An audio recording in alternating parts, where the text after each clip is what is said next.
Entonces, el enunciado nos dice que es el sistema benceno-tolueno.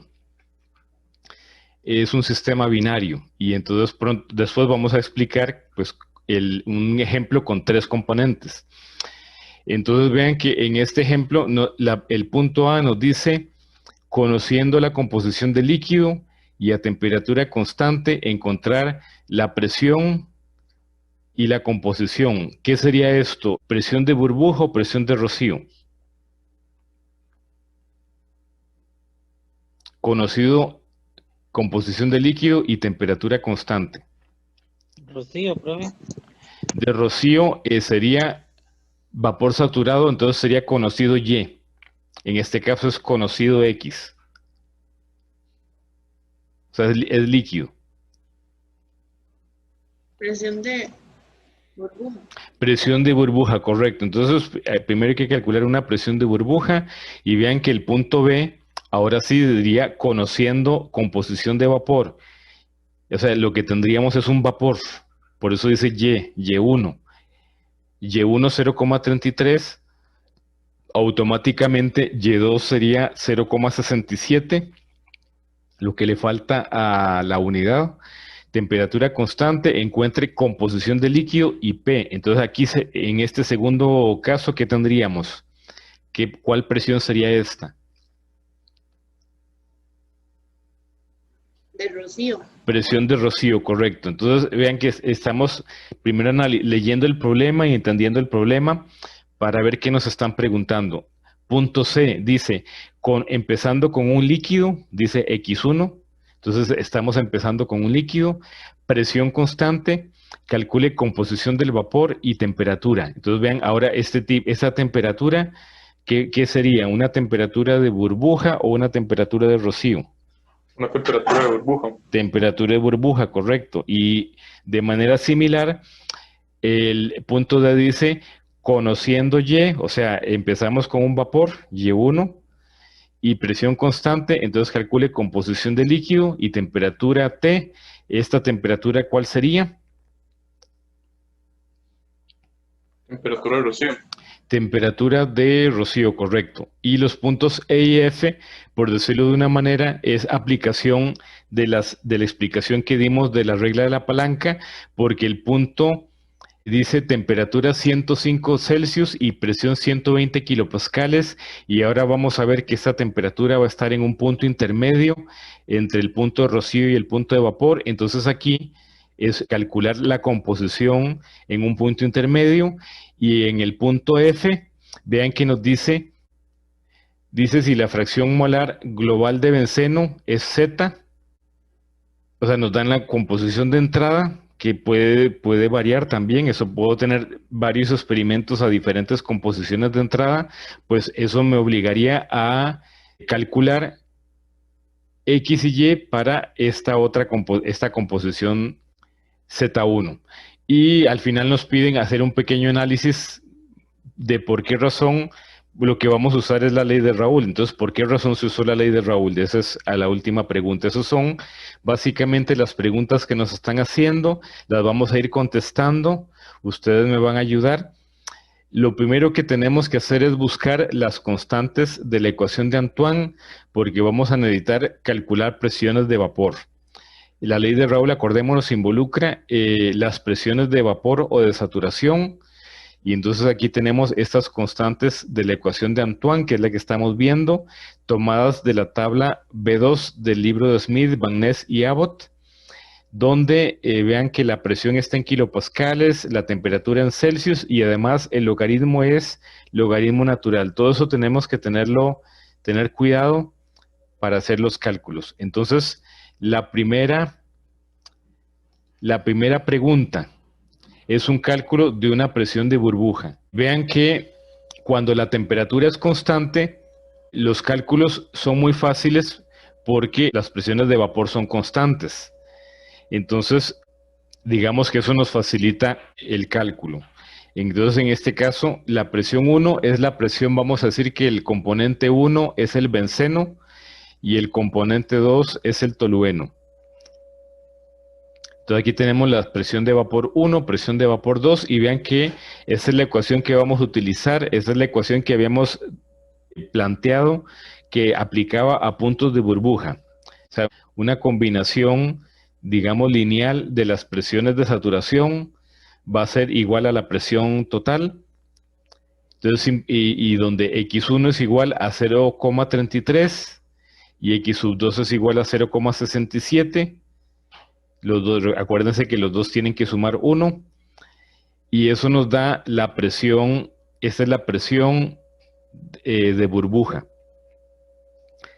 Y nos piden además la composición del vapor, entonces vean que aquí aplicaríamos la ley de Raoult planteada para uno de los componentes, por ejemplo el benceno, y entonces que sería P por Y sub 1 igual X sub 1 por la presión de vapor sub 1, acordémonos que 1 sería el benceno, despejamos Y sub 1 y tendríamos esta ecuación que nos permite obtener la composición Y sub 1, la composición de benceno, y la composición Y sub 2, ¿cómo la calcularíamos? 1 menos Y1. 1 menos Y1, correcto. Vean que esto respondería a la parte A. Aquí vemos las ecuaciones y los datos que ocuparíamos. ¿Alguna pregunta? Sí, profe. Las fracciones molares ya no lo decían, me imagino. La fracción molar X1, el problema nos la dice que es 0,33. Gracias. Sí. En la parte B es presión de rocío, entonces lo que tenemos es una Y1 igual 0,33. En consecuencia, Y2 va a ser 0,67, por la misma razón que nos dio la compañera que acaba de participar. Entonces tenemos Y1 y Y2, como la temperatura es constante, pues son las mismas presiones de vapor, 180,45 y 74,26. Nada más fíjense que en este caso, como es presión de rocío, pues nosotros habíamos determinado una ecuación que aplicaba a las presiones de rocío, donde aquí el detalle es que lo que aplica es 1 entre P, es una combinación lineal de los inversos de las presiones de vapor. Con combinación lineal me refiero a que cada presión o el inverso de cada presión lo estamos multiplicando por Y sub 1 y lo estamos multiplicando por Y sub 2. Y entonces aquí el detalle es 1 entre P. No se nos puede olvidar, si yo aquí pongo P por error, entonces es un resultado pues totalmente diferente al que me debería dar. Tengo que acordarme pues que si es presión de rocío, pues de un lado tengo una combinación que es Y sub 1 entre P sub 1 de vapor y Y sub 2 entre P sub 2 de vapor sumadas, y del otro lado acordarme que es el inverso de P, y que al final tengo que darle vuelta. O sea, este resultado esta suma que vamos a calcular a la derecha, pues tengo que darle el inverso para obtener P. Y ven que yo tengo todos los datos, las presiones de vapor, las composiciones, y eso me permite, una vez que hago el inverso, encontrar esta presión como la presión de rocío. La presión de burbuja es 109 kilopascales y la presión de rocío 92. ¿Tiene lógica, tiene sentido que la presión de burbuja sea mayor que la presión de rocío? Le encontramos lógica. Sí, profe. Sí tiene lógica. ¿Por qué? Porque al disminuir la presión, acordémonos, la tendencia es hacia el vapor. Entonces uno esperaría que la presión de rocío sea menor. Y vean que aquí tenemos la ley de Raoult, nada más que la tenemos escrita de manera que está despejado el X. Y los datos Y1 es conocido, P sub 1 de vapor, pues también lo tenemos, y el P es el que acabamos de calcular, 92,16. Yo les he comentado aquí la importancia de las dimensiones, entonces acordémonos que la P está en kilopascales y la P sub 1 está en kilopascales, entonces se cancelan. O sea, siempre estar haciendo verificación dimensional. Y aquí obtendríamos que sub 1 es 0,1685 Y el x sub 2, pues ya una compañera nos dijo que era 1 menos x1. O sea, es la diferencia con respecto a la unidad. Entonces, así calcularíamos presión de rocío. Ya tendríamos presión de burbuja y presión de rocío. ¿Alguna pregunta? Ahora vamos a ver si la idea es tratar de hacer este ejemplo para antes del receso. Entonces ahora la parte C, vean qué interesante, porque la vamos a resolver con las mismas ecuaciones, las partes C y D. En el libro de Van Ness, por ejemplo, ellos usan otra metodología, o sea, como dicen, plantean ecuaciones adicionales, incluso plantean unas ecuaciones con el alfa, con la volatilidad relativa, y eso se vale. Generalmente hay 2 o 3 o 4 formas de resolver un problema. Yo lo voy a tratar de resolver todo con las ecuaciones que hemos visto, como dicen que son las más sencillas, y entonces ver cuál sería la estrategia. Y esto lo podemos montar en un Excel o lo podemos montar digamos, en una calculadora, etcétera, y resolver el problema. Entonces, en la parte C, fíjense que lo que nos preguntan es una temperatura de burbuja. ¿Cómo sé yo eso? Porque nos dicen x1 igual 0,33, o sea, lo que yo conozco al inicio es un líquido, o al inicio lo que tengo es un líquido. Vamos a decir que es un líquido saturado. Porque si no, no tiene sentido hablar de punto de burbuja. Como es temperatura de burbuja, la temperatura es desconocida, entonces las presiones de vapor son desconocidas, o sea, son incógnitas también. Pero yo tengo unas ecuaciones para las presiones de vapor. O sea, si yo me doy una temperatura, pues yo puedo calcular las presiones de vapor. Lo que conozco es la presión. La presión total, esa sí la conozco. Entonces, por ejemplo, yo puedo plantear la ecuación que teníamos aquí al inicio. Esta ecuación, pues yo la planteo y la P es conocida. La P es 120. La X sub 1 también es conocida, 0,33, y la X sub 2 también es conocida, 0,67.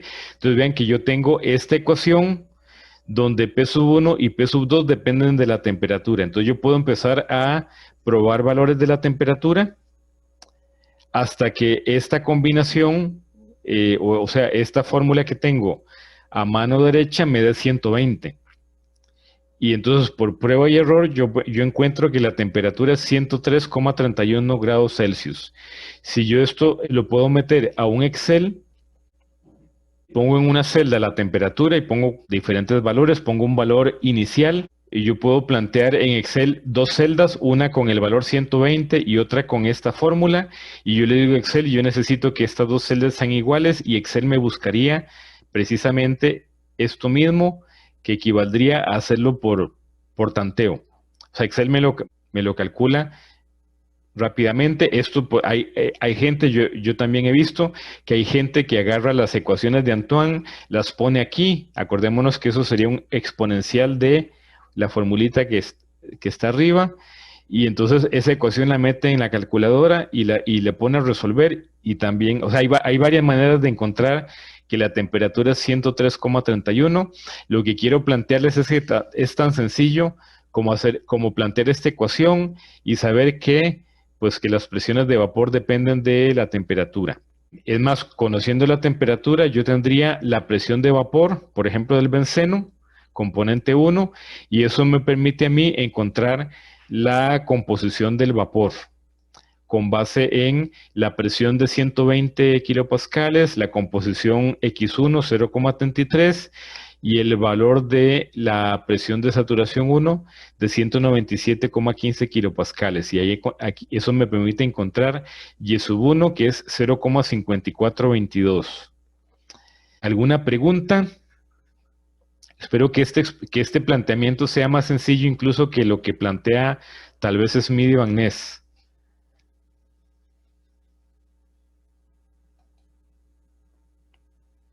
Puede ser que incluso ya a alguien se le haya ocurrido esta forma de resolver el ejemplo similar de la tarea, o la parte que es similar en la tarea. ¿Alguna preguntita?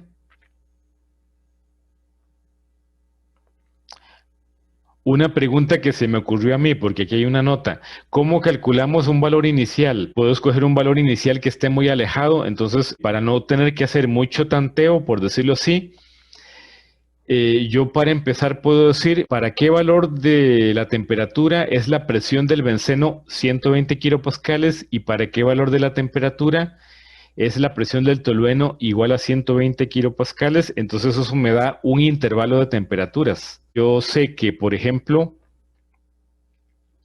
el que tiene mayor punto de ebullición es el tolueno. Yo sé que, por ejemplo, que a 85,7 grados Celsius el benceno tiene una presión de 120 kilopascales y a 116,7 grados Celsius el tolueno va a tener una presión de 120 kilopascales. ¿Cómo sé yo esto? ¿Cómo es que yo pude averiguar estos valores? Si yo quiero averiguar a qué temperatura la presión de vapor del benceno es 120 kilopascales, por ejemplo. Eso lo puedo hacer por medio de estas ecuaciones, la ecuación de Antoine, que son las ecuaciones para la presión de vapor.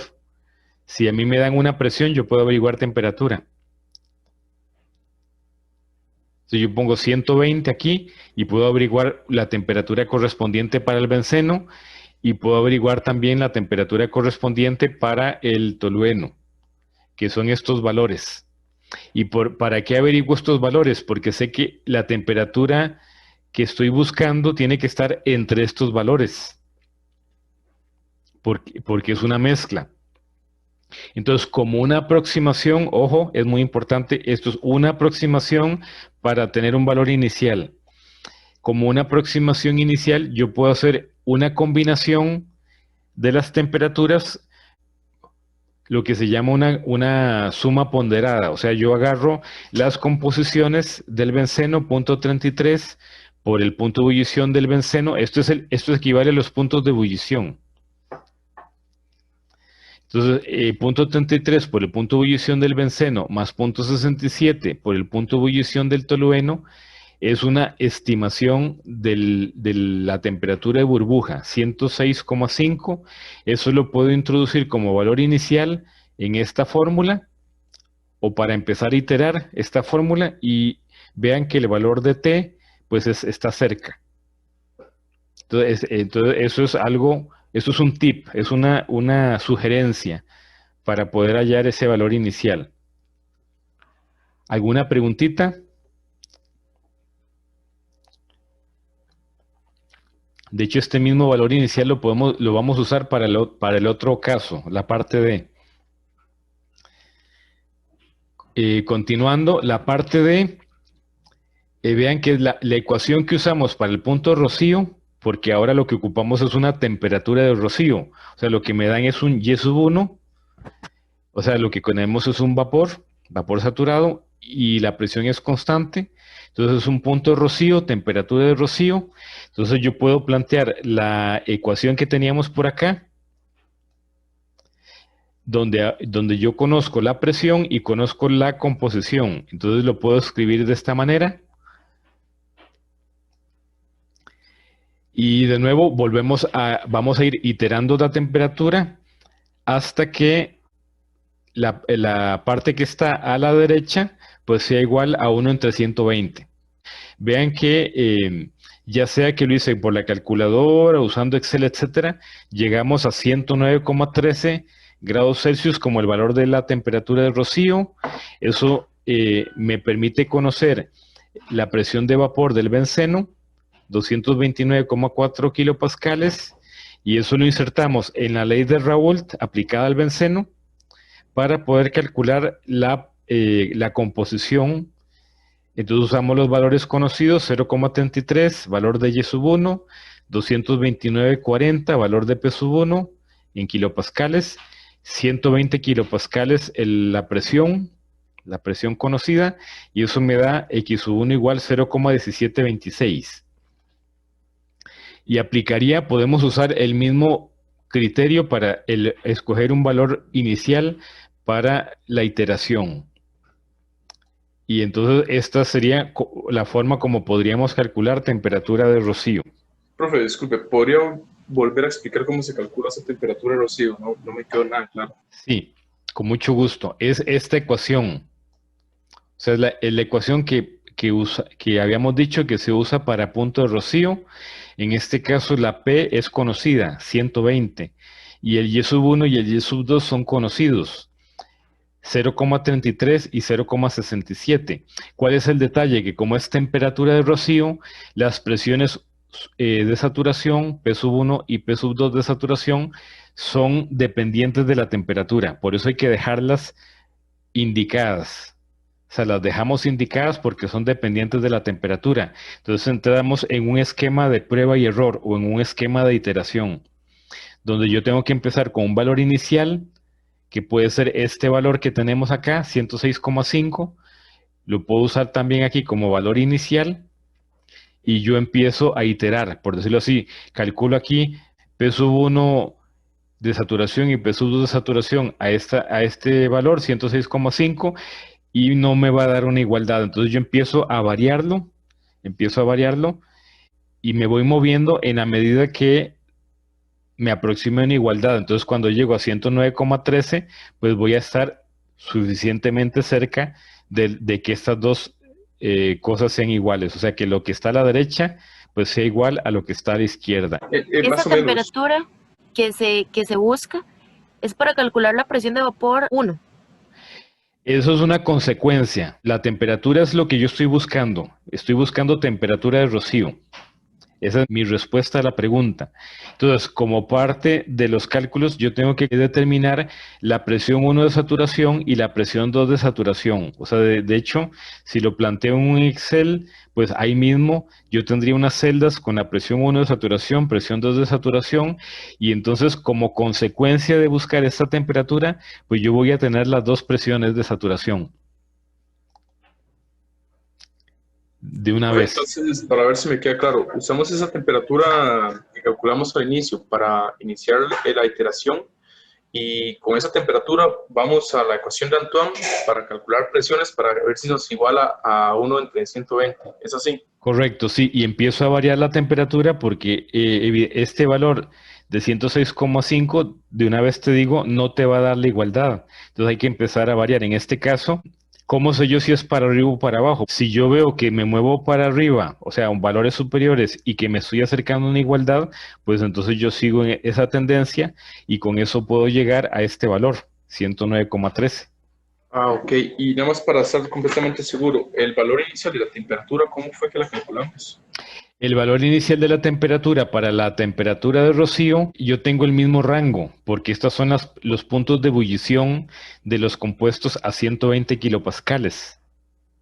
Entonces yo sé que el punto de rocío también tiene que estar dentro de este rango y yo puedo usar como valor inicial este mismo cálculo.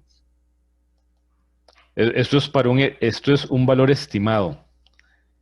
Para digamos, porque yo podría haber dicho, no sé, 50 grados, entonces estaría muy alejado y tendría que hacer muchas suposiciones, muchas iteraciones. Lo mejor es empezar con un valor que de primera entrada ya estemos cerca. Entonces, estamos usando el mismo criterio, el mismo valor inicial en los dos casos, temperatura de burbuja y temperatura de rocío, pero fíjense que las respuestas son diferentes. La temperatura de burbuja está por debajo, 103, y la temperatura de rocío está por arriba del valor inicial, 109. Es más, tendrá sentido que el punto de burbuja esté por debajo que el punto de rocío, en el caso de las temperaturas. Sí, sí, tiene sentido. Tiene sentido porque al aumentar temperatura voy hacia el vapor. Entonces, con estas explicaciones, pues yo espero que esté un poquito más claro todo este asunto de la iteración, de los valores iniciales. Esto es una sugerencia. Yo igual que el cálculo de los puntos de ebullición, es una sugerencia para yo saber el rango. Yo pude haber usado un promedio, una cosa así, para el valor inicial. Vámonos con las partes E y F y G para ver si terminamos. Entonces vean que, vean que aquí tengo temperatura, la temperatura es de 105 grados en el punto E y entonces es intermedio entre 103, punto de burbuja, y 109, punto de rocío para las temperaturas. Es una temperatura intermedia, entonces yo puedo decir que aquí yo esperaría que sea una mezcla líquido-vapor, por estar en un punto intermedio. Acuérdense el experimento mental. Como la temperatura es conocida, pues aquí se me facilita que yo puedo calcular inmediatamente las presiones de vapor. Y entonces en este caso, lo que quiero averiguar es la composición X y la composición Y. Entonces miren que aquí simplemente yo uso esta ecuación, puedo usar esta ecuación donde conozco la presión P, que me parece que era 120, y tengo las presiones de vapor, y X1 y X2. Vean que aquí hicimos una sustitución. Sustituimos X2 por 1 menos X1, y entonces esto me permite despejar X1. Vean, esta es la ecuación que podemos usar para encontrar la composición X cuando tengo una condición intermedia de mezcla líquido-vapor. Esta ecuación ya la habíamos planteado la clase pasada. Y vean que todas las presiones son conocidas y eso me permite encontrar el valor de X, que es aproximadamente 0,28. Y con la ley de Raoult aplicada al benceno, pues yo puedo encontrar el valor de Y. Igual yo puedo plantear otra forma de resolverlo. Yo pude haber planteado, por ejemplo, esta ecuación para despejar y después haber usado la ley de Raoult para encontrar X. O sea, como les repito, siempre hay más de una manera de resolver un problema, y esta sería una forma de hacerlo, empezando con X y luego calculando Y, digamos, para el caso de mezcla líquido-vapor. ¿Alguna preguntita? Vean qué interesante. Aquí no nos plantean composición inicial. Aquí no sabemos, por ejemplo, en este caso, no sabríamos cuánto es la cantidad de líquido y la cantidad de vapor. Nada más sabemos X1 y Y1. ¿Por qué? Porque aquí no nos mencionan la condición inicial. En la parte F sí nos dicen que la condición inicial, o sea, el Z1, nos dan el Z1 que es 0,33 y nos preguntan cuánto es el porcentaje de líquido y el porcentaje de vapor. Entonces lo que corresponde es lo que habíamos visto, plantear estas dos ecuacioncitas, y habíamos visto que eso me permitía encontrar una fórmula para el porcentaje del vapor. Es más, vean que estamos usando el valor de X1 y el valor de Y1 que calculamos en la parte E, y eso me permite encontrar para un valor particular de Z1 cuánto sería el porcentaje de vapor, y en consecuencia yo conocería el porcentaje de líquido. ¿Se entiende esta parte F? ¿Cómo resolveríamos esta parte F, que es un cálculo de porcentaje de vapor o de líquido para una composición Z particular, una composición inicial? Profe, disculpe, ¿qué nos estaban preguntando en la parte F para en la parte yo poder F, decir? Sí, en la parte E, en el gráfico que habíamos visto, es la línea horizontal. Nos piden averiguar dónde está X y dónde está Y. O sea, esta línea horizontal, y me están preguntando por X1 y por Y1, pero yo puedo tener diferentes valores iniciales de Z1, o sea, podría tener diferentes... Ya la cuenta. Ajá. Y entonces eso significa que podría tener diferentes valores de porcentaje de líquido y porcentaje de vapor. Vean qué interesante. Entonces la parte E es averiguar X1 y Y1. La parte F es que me dicen un valor particular de Z1. O sea, me dicen, por ejemplo, que Z1 está aquí y que vale 0,33. Y entonces me piden averiguar el porcentaje de líquido y el porcentaje de vapor. Eso es lo que me preguntan en F. Ahora queda un poquito más claro. Algo, profe. Gracias. Entonces, esa es la diferencia entre la parte E y la parte F. Que la parte E es los puntos extremos X1 y Y1 para una situación intermedia de mezcla líquido-vapor. ¿Y cómo sé yo que es una mezcla líquido-vapor? Por esta temperatura que es intermedia entre la temperatura de rocío y la temperatura de burbuja. Que de nuevo nos podemos ir mentalmente al experimento que hicimos hace un rato, experimento mental, o nos volvemos al gráfico más tarde y analizamos este problema teniendo el gráfico de temperatura composición, donde vimos esta variación de la línea horizontal, cómo va variando. Tenemos el gráfico y el problema y lo vamos analizando. Y entonces, en el caso de F, pues lo que nos dan es un valor particular de Z1 y nos piden averiguar porcentaje de líquido y porcentaje de vapor. Y ya con eso, lo único que nos queda preguntar es ¿por qué se usó la ley de Raoult? ¿Cuál sería la justificación? Puede ser porque eran de la misma familia.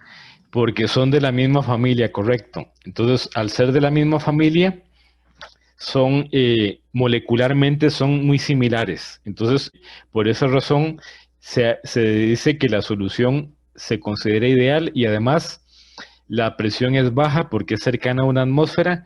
Entonces, se puede suponer que el vapor es gas ideal. Vean que la ley de Raoult implica dos suposiciones. Eso lo tenemos que tener presente.